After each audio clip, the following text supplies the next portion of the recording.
Hello everyone, my name is Chris Tawanu'u. I was born 2/22/2002. I am 21 years old and my pronouns are he, they. That's the voice of a vibrant young Portlander who was recently homeless. Chris Tawanu'u grew up in foster care, and when they turned 18, they wanted to try living in a new city. I ended up in Portland by hitching a ride with a bag full of clothes and left California. There are so many young people like Chris, and in some ways, they're invisible. Young people living on their own without a family support system often face homelessness. And this is particularly true for young people of color and queer youth. But these might not be the people you think of when you think about people experiencing homelessness. The term homeless youth is actually hard to define. It's not who you run into on the corner or outside a store or those sorts of things. So folks don't necessarily understand that there are youth out there that don't have a home. They've been kicked out of their home. They've been couch surfing. And there's youth that don't even have a guardian. I'm Jen Chavez, and this is The Evergreen, a podcast about the place you call home. OPB reporter Tiffany Camhi recently looked into the many challenges facing unsheltered young people and the limited resources available to help them. Tiffany, one of the things that was so interesting about your reporting was just how difficult it is to even define who we're talking about when we talk about young people experiencing homelessness. Why is that? Yeah, according to one federal measure, Oregon has the highest rate of unaccompanied, unsheltered youth in the nation. And that term means that there's no adult figure with them, like no parent or guardian, and they're living in a place that is considered unacceptable for people. And like you said, it's really hard to quantify because there are so many different definitions of youth homelessness from one government agency to another, and I'm talking about state definitions and federal definitions. Kendra Phillips-Neal works at Jackson Street Youth Services in Corvallis, and we heard her say earlier that couch surfing is just one example of what homelessness looks like for young people. But not every agency considers couch surfing homelessness. Oh, interesting. Yeah, and then age ranges are different too. Sometimes it's people under 18, sometimes it's people under 25. And for my reporting, I really focused on young adults. So that's people between the ages of 18 to 25. And there are also some specific supports for kids who are enrolled in K through 12 schools. And those go away once they graduate or leave school. Right. But any way that you look at it, there are a lot of young people in need of housing and other resources in Oregon. I mean, I imagine that what young people need is different from what older adults experiencing homelessness need, right? Yes, exactly. A lot of the service providers that I talked to brought this up. Sean Sub works at New Avenues for Youth in Portland. Part of what's different about a young person who is growing up that you can't just put in independent housing, that you're skipping a step. And that's because they're still growing up and developing life skills and figuring out who they are. Just think of yourself when you turned 18. Right. I'm not sure if I would have been able to find housing and pay bills on my own without the help of my parents. So these are young people that they still really need a strong support system under them. There's this idea that when you're 18, you're independent, you're an adult, you got it, right? Well, you don't have it at all. And especially if you have experienced homelessness or don't have a family that is willing to teach you how to be an adult, that can be an incredibly scary time. We heard a little bit from Chris Tawanu'u already, and you spent some time with them last fall. Will you tell us a little bit more about them? Yes, I'd love to. So Chris, I met them at this place called Pear last year in October. And Pear's kind of like a homeless youth drop-in center, but it's more of like a community space for young people experiencing homelessness. They can go there to get food. They have a little library, art supplies. They can just go there and hang out and be themselves. And I had my recorder and my headphones and the big microphone. So, I really stood out among everyone. Chris saw me and came right up to me. I think they were really attracted to the microphone. And they were just immediately a very dynamic person, so full of life, a natural entertainer. I started talking to Chris, and they told me that they grew up in foster care in California's Central Valley, but they were still close to their blood relatives or blood family, and they were Samoan and Tongan. And like I said, Chris was just super dynamic, always wanted to be the center of attention, and so willing to open up and talk about themselves. I'm usually the therapist in my friend group. So I usually just bring them over here and just hammering life into their head. So yeah. Hammer life into their head? Is that what you just said? Yep. What does that mean? I'm just giving them life because I bring them a little razzle dazzle. Yeah. I love that. Everyone needs someone like that in their life. Period. Do you have someone like that in your life? Yeah, me. So as you can hear, definitely brought that razzle dazzle. Yeah. And, I mentioned that they were a natural entertainer. Music was a big part of their life growing up.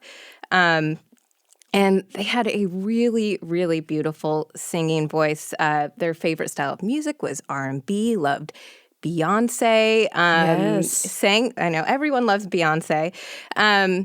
And they had an Instagram page with more than 10,000 followers, and that's where they posted all their music. They posted videos of them singing, and they even sang me their own version of a Destiny's Child song while I talked to them on the Portland waterfront. Let me cater to you. Let me give my love, my will, my strength to you. Baby, that's the least I can do. Let me cater to you through the good, the bad, the ups and the downs, 'cause I still be here for you. Let me cater to you, yeah. Oh, no. That's beautiful. So, Tiffany, you're talking about Chris in the past tense. Yeah.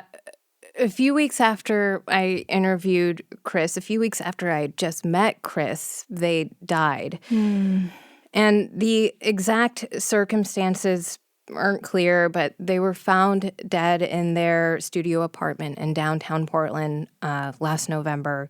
Law enforcement who were on scene found drug paraphernalia, suggesting a potential drug overdose. God, Tiffany, that is so heartbreaking. I'm so sorry to hear that.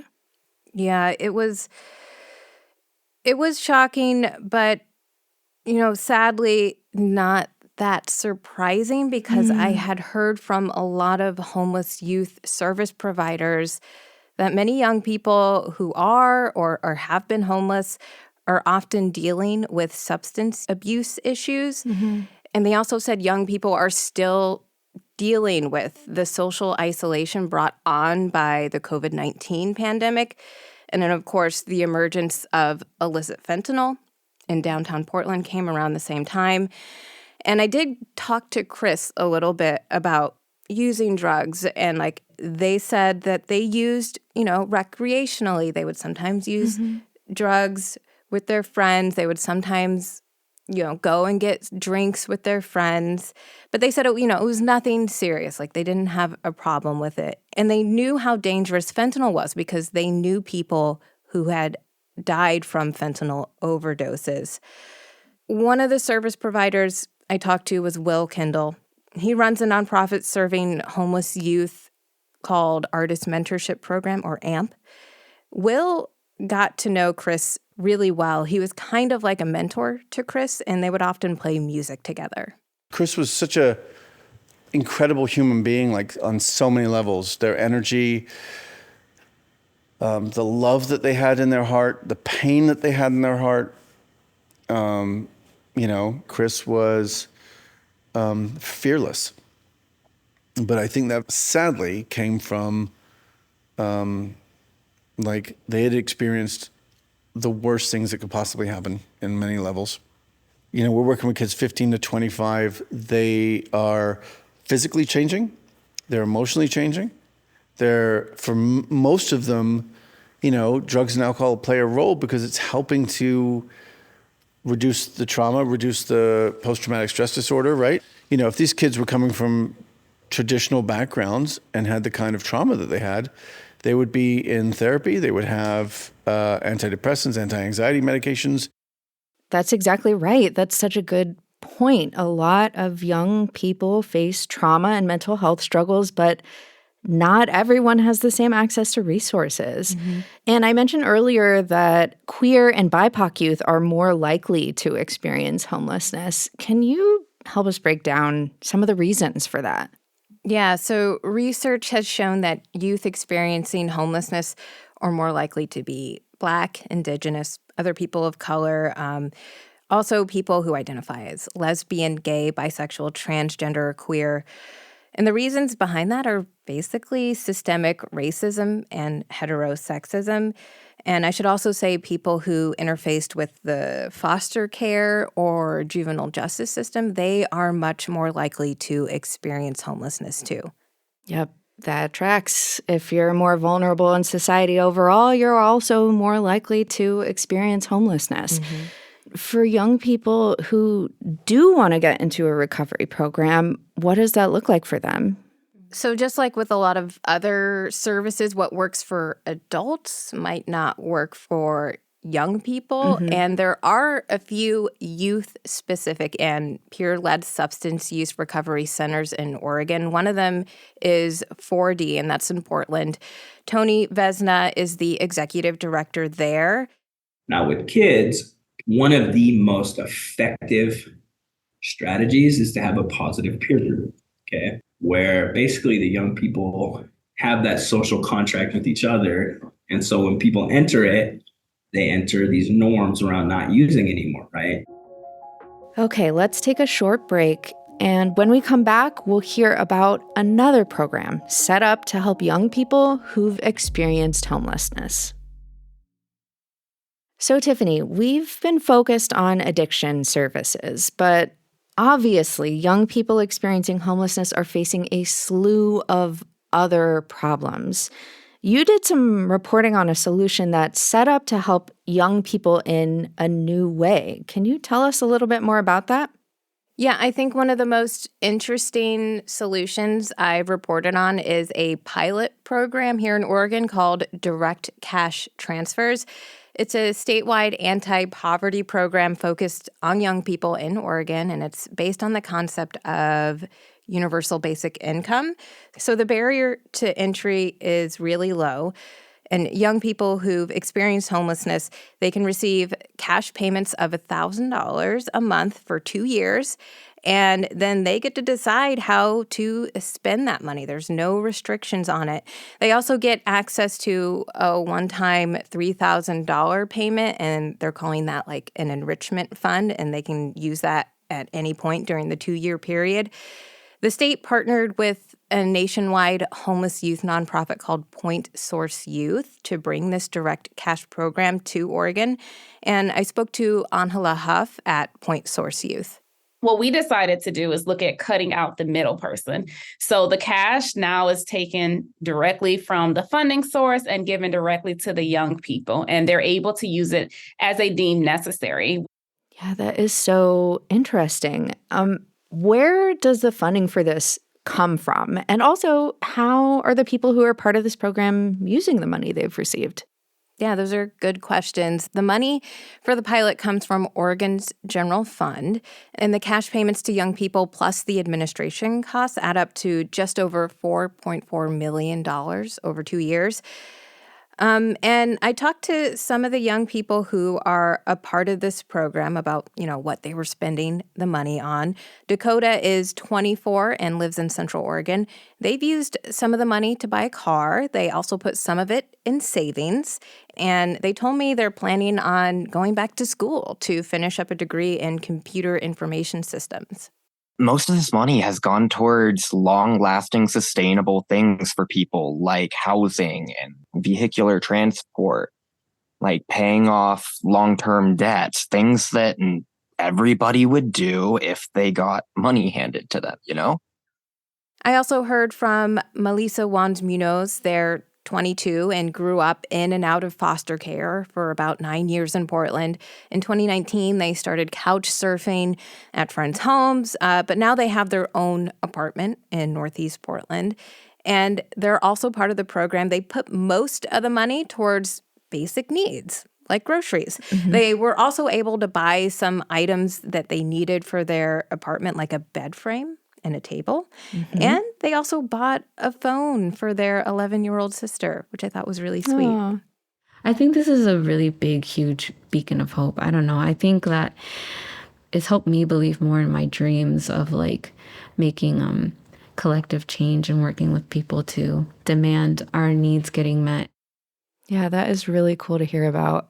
So how is the state measuring success for this program?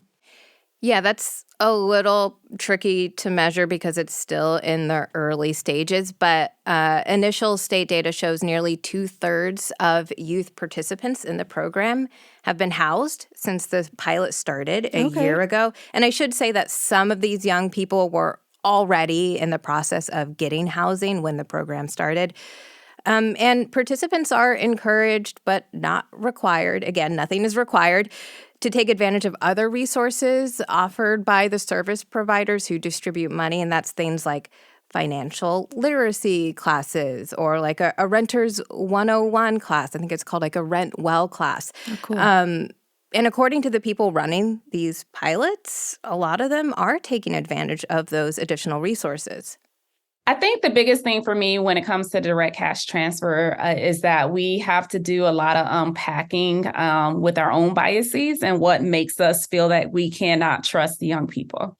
And I think a lot of times it's because we think that young people are going to do what we did with our money. And the only difference is that we may have had a safety net, and these young people that we're looking to serve may not have that same safety net. So we want to make sure they have the autonomy to live the lives that they want to live. And this is just one step in that direction. Well, that's great to hear about that success so far. I want to end by listening to a montage of voices you put together from your reporting.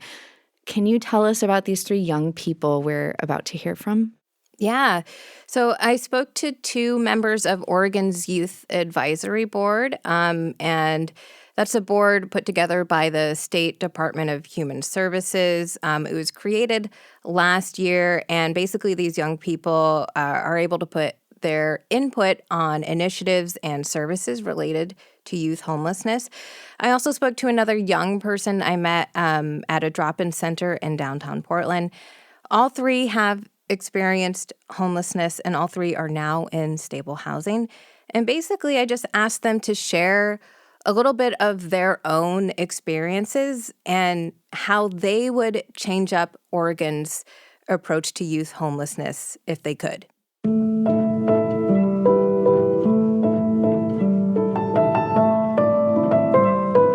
So my name is Jessica Tucker. I am 23 years old, and I'm a mental health peer support specialist. One thing that I would love the general public to understand about youth homelessness, it's so much more common than you would think.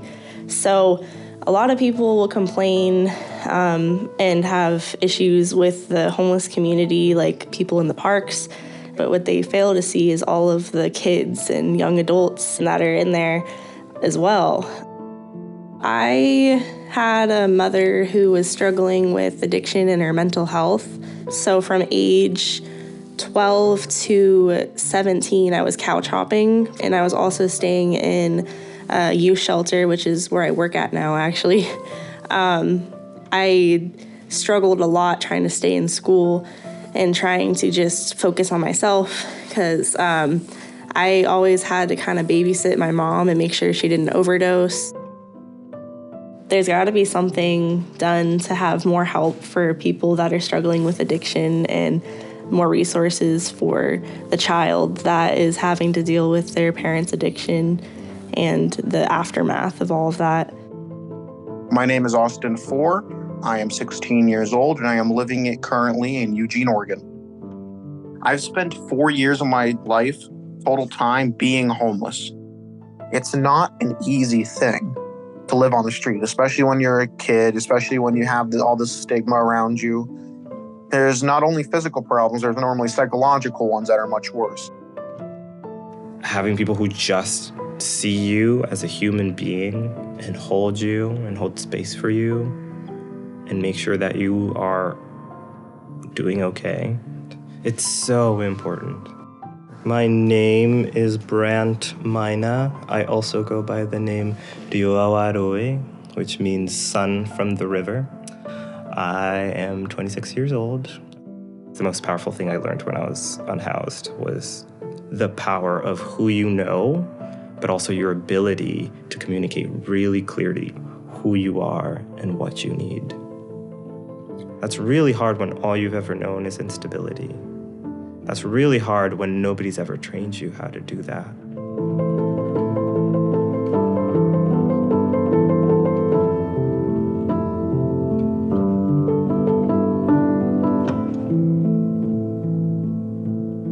An idea to kind of help the transition between being a minor and then being an adult is having a rent well class in high schools, because it helps with teaching young adults how to get housing and how to build credit, how to know all of the steps it takes to get into housing.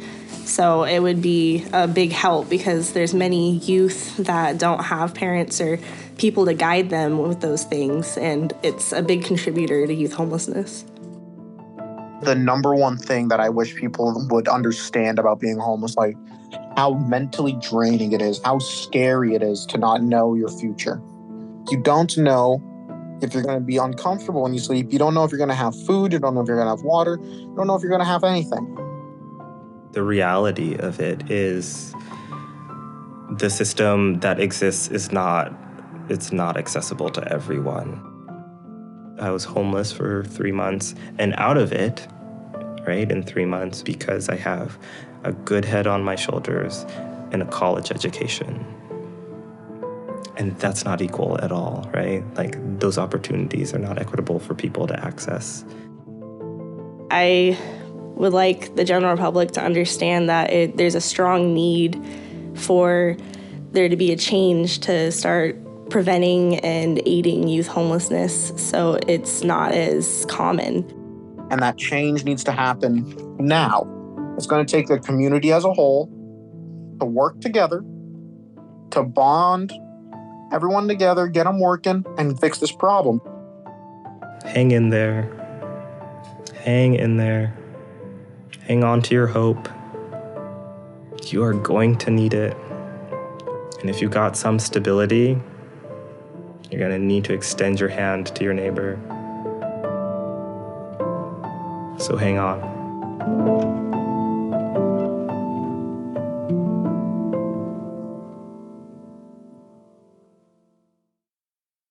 Tiffany, thank you so much for sharing their voices and for your reporting on this. It's my pleasure, Jen. Tiffany Camhi is a reporter for OPB. You can see all of her reporting on young people experiencing homelessness on our website, opb.org. Thank you for listening to The Evergreen, a new weekly podcast from OPB. Join us next week to hear from a video store clerk, a bridge operator, and a Powell's bookseller in our At Work With series. If you're here listening right now, you are part of our brand new podcast family. Help us grow by leaving a review on your favorite podcast app, including YouTube. Follow us there, and hey, tell your friends. Julie Sabatier produced this episode, and our technical director is Stephen Cray. He also engineered the episode. The OPB podcast team also includes Mia Estrada and Sage Van Wing, and Tiffany Camhi did the interviews you heard. The music in this episode is from Audio Network. If you have a question for us, please reach out. Email theevergreen@opb.org. I'm Jen Chavez. Catch you later.